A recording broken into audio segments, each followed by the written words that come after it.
Assalamualaikum warahmatullahi wabarakatuh. Teman-temanku semuanya, mari kita belajar memahami kitab Fathul Qorib. Yang pertama, kita belajar menggunakan bahasa Jawa beserta terjemah bahasa Indonesia. Dan yang terakhir, nanti berupa penjelasannya. Mari kita mulai bersama. Bismillahirrahmanirrahim.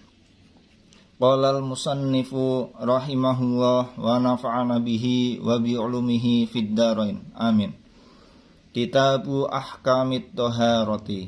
Ay hadza kitabu bayani ahkamit taharati. Hadza utawi iki kitabu bayani ahkamit taharati iku kitab ing dalem nerangake pira-pira hukume sesuci. Kitab yang menjelaskan tentang hukum-hukum bersuci. Wal kitabu utawi lafat kitab lughatan ing dalam arah bahasane masdarun iku masdar bimakna dhammi kelawan nganggo makna ngumpulake wal jam'i lan ngumpulake. Kitab itu merupakan masdar yang secara bahasa mengandung makna mengumpulkan. Wastilahan utawi lafat kitab istilahan ing dalam arah istilah fuqaha ismun iku jeneng li jinsin kedue jenis minal ahkami saking pira-pira hukum. Sedangkan kitab menurut istilah ulama fikih yaitu sebuah nama untuk suatu jenis yang mengandung beberapa hukum. Amal babu anapun utawi bab fasmun mongko iku jeneng linauin kedue macem mimma kang tetep saking barang dakhala kang mlebu apa ma tahta dzalikal jinsi ing dalem ngisore mengkono-mengkono jenis. Bab itu merupakan sebuah nama bagi suatu cabang yang masuk di bawah jenis tersebut atau yang masuk dalam kitab.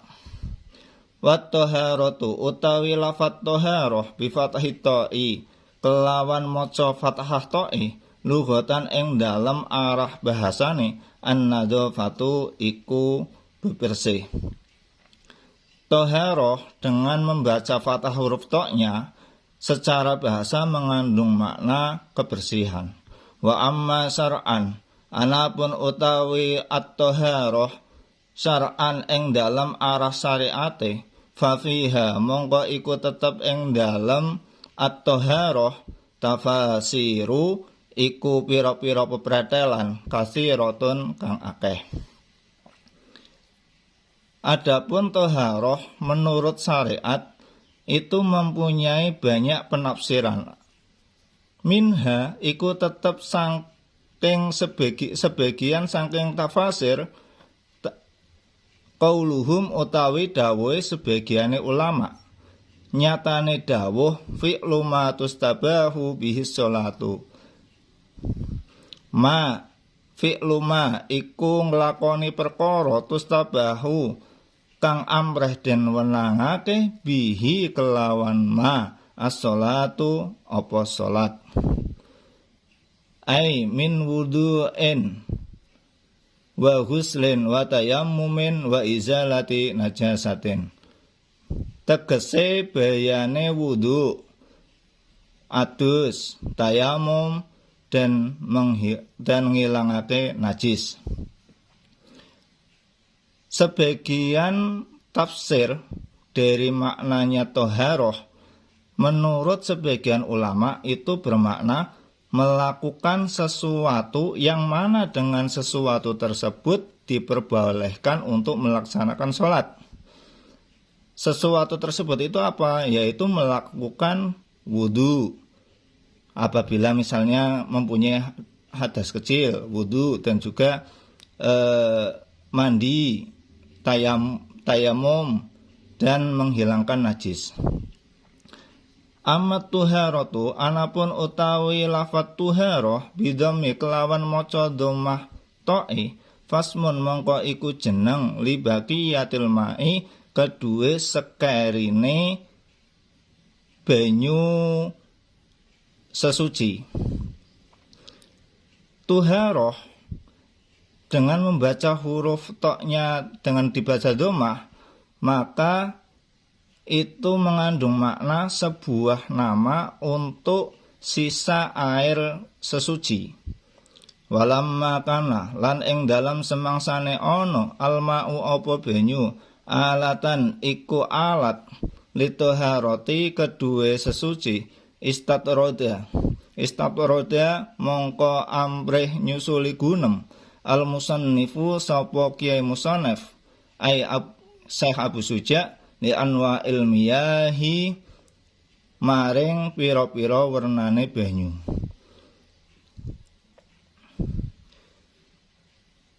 Ketika air itu merupakan wahana atau alat untuk digunakan bersuci, maka Kiai Musannif itu menyisipkan terhadap pembahasan macam-macamnya air. Faqala al-miyahul lati yajuzu at-tadhiru biha sab'u miyahin. Nuli dawuh sapa Kiai Musannif ing dawuh al-miyahu ila akhirih. Al-miyahu utawi pira-pira banyu allati yajuzu kang wenang ayasihu tegese kang sah at-tadhiru apa sesuci biha kelawan allati sab'u miyahin iku ana 7 pira-pira banyu. Ma'us sama'i nyatane banyu kang mudhun saking langit ai annazilu tegese kang mudhun apa mak minha saking as-sama.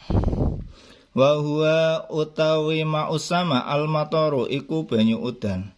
Wa ma'ul bahri lan banyu segara ayil milhu tegese kang asin. Wa ma'un nahri lan banyu bengawan ayil hulwu tegese banyu kang seger utawa kang tawar. Wa ma'ul bi'ri lan banyu saking sumur. Wa ma'ul aini lan banyu saking sumberan. Wa ma'ul salji lan banyu salju. Wa ma'ul baroti lan banyu udan es.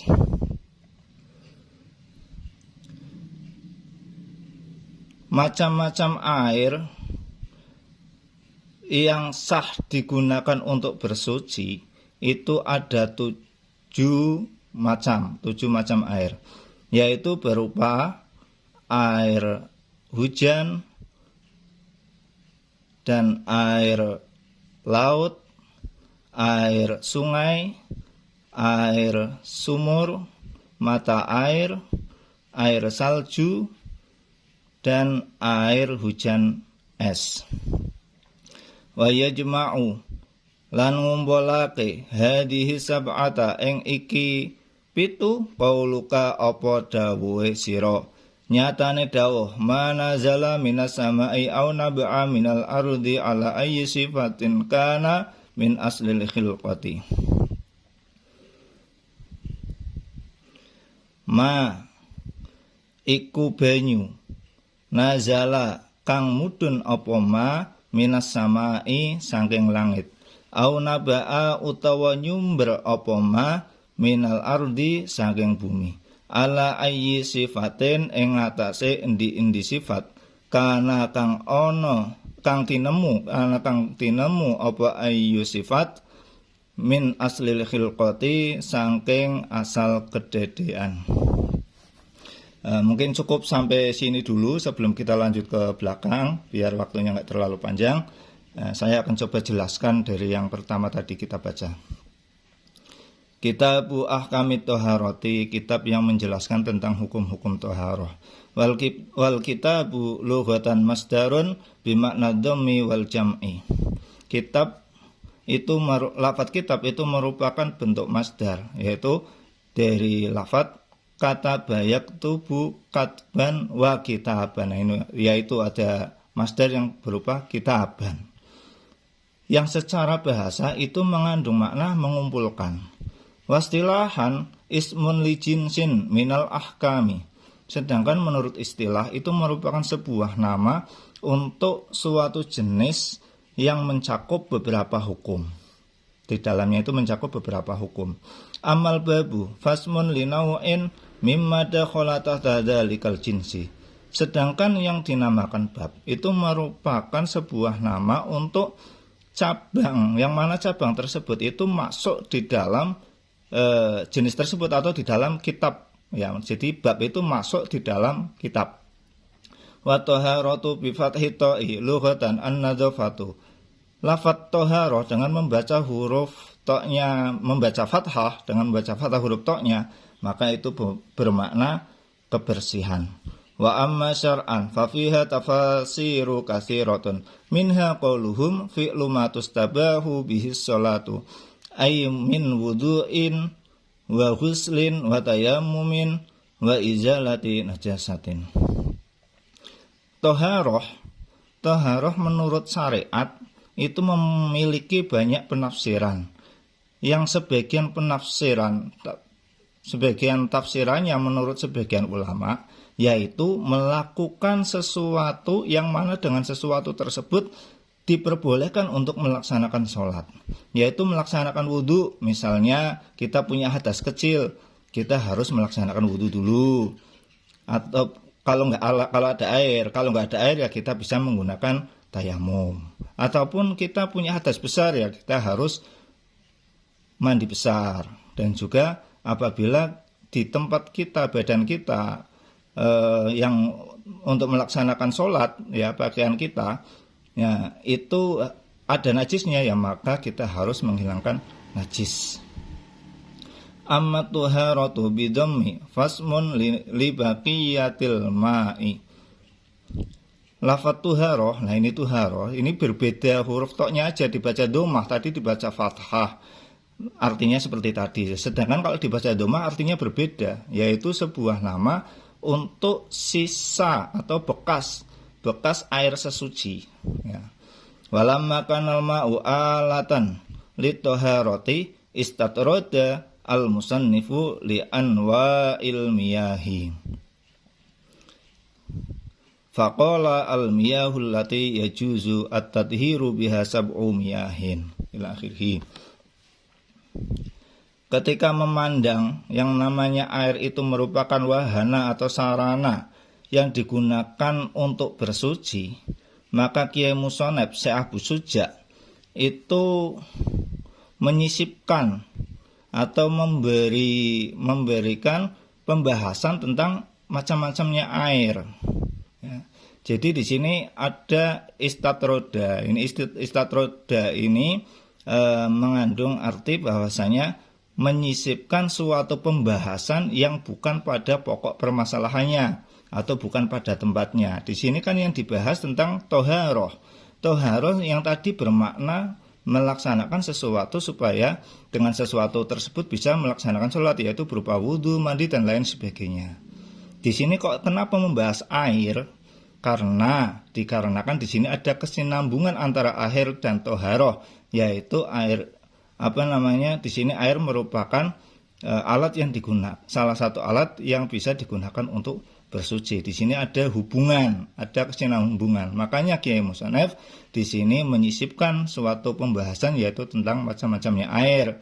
Karena di sini ada air yang bisa digunakan bersuci ataupun ada air yang tidak bisa digunakan bersuci. Di sini akan dibahas Kiai Musonef yang berhubungan dengan bersuci, maka air yang bisa digunakan untuk bersuci. Apa aja nanti ya, di sini. Faqala al-miyahul lati yajuzu ay yasihu at-tadhiru biha sab'u miyahin ila akhirih. Di sini Kiai Musonef menyebutkan macam-macamnya air yang sah digunakan untuk bersuci itu ada 7 macam, yaitu ma'us sama'i ay an-nazilu minha wa huwal mataru wa ma'ul bahri ayil milhu wa ma'un nahri ayil hulu wa ma'ul bi'ri wa ma'ul aini wa ma'ul salji wa ma'ul barodi. Macam-macam air yang 7 macam tersebut yaitu berupa air hujan, air hujan bisa digunakan untuk bersuci. Dan juga air laut, ya, air laut bisa digunakan untuk bersuci. Dan air sungai atau bengawan. Air dari sumur bisa. Air sumur itu maksudnya air yang keluar dari bulatan atau bulatan silinder, ya, pokoknya kalau ada air yang keluar dari bulatan silinder di tanah, baik itu dibuat maupun terbuat sendiri, udah dari sananya udah silinder atau dibuat oleh manusia, itu namanya air sumur. Nah, juga mata air. Nah, bedanya di sini, kalau mata air itu berupa di tanah itu berupa bengkahan-bengkahan, ya, pecahan-pecahan air yang tidak berbentuk silinder akan tetapi mengeluarkan air, itu namanya mata air. Nah, di sini juga bisa digunakan untuk bersuci. Wa ma'u salji, dan air salju, ya, kita biasa lihat di TV itu air salju bagaimana, yaitu air salju bisa digunakan untuk bersuci. Ya, di sini bukan air es, ya, air salju. Ya, nanti saya mungkin di lain waktu saya jelaskan.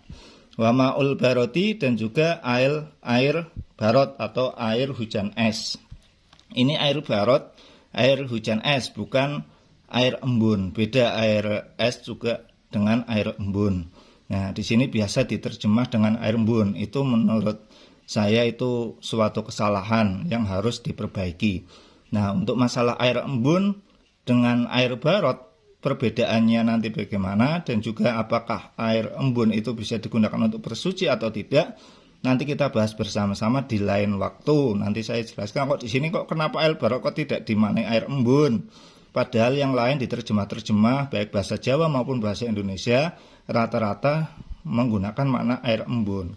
Kok berani di sini maknanya air hujan es, atau terjemah yang bagus bagaimana nanti kita lihat di penjelasan para ulama apakah ini air embun atau bukan. Nanti kita bahas bersama-sama di lain waktu, ya, biar waktunya nggak terlalu panjang. Wa yajma'u hadhihi sab'ata qauluka ma nazala minas sama'i aw naba'a minal ardi ala ayyi sifatin kana minal aslil khilqati. 7 macam air yang bisa digunakan untuk bersuci tadi, ya, 7 macam air yang bisa digunakan untuk bersuci tadi, itu bisa dikumpulkan atau dirangkum dalam suatu ungkapan yang berupa manazala ila akhirih, yang maknanya yaitu setiap air yang turun dari langit atau yang keluar dari bumi, bagaimanapun sifatnya, baik baunya bagaimana, misalnya baunya wangi atau baunya apalah, terserah, boleh. Ataupun misalnya rasanya manis, rasanya tawar, ya sesuai rasanya yang keluar tersebut, tidak kecampuran apapun. Ataupun mungkin warnanya putih, warnanya merah dan lain sebagainya, atau warnanya hijau, tapi memang dari sononya tidak kecampuran apapun. Nah, min asli khilqati, yaitu baik yang penting dari asal terjadinya dari sana, tidak dibuat-buat atau tidak kecampur dengan barang lain. Oke, mungkin untuk pertemuan kali ini cukup sampai di sini. Nanti kita lanjut ke pembahasan selanjutnya, dan juga nanti kita bahas tentang air barot ataupun air salju, dan juga air embun. Insya Allah nanti di lain waktu kita akan bahas bersama-sama, dan kita akan membahas cara membaca kitab tadi, ya, cara membaca kitab tadi beserta terjemahannya di lain waktu. Mungkin cukup ini yang bisa saya sampaikan, kurang lebihnya saya mohon maaf. Wabillahi taufiq wal hidayah. Wassalamualaikum warahmatullahi wabarakatuh.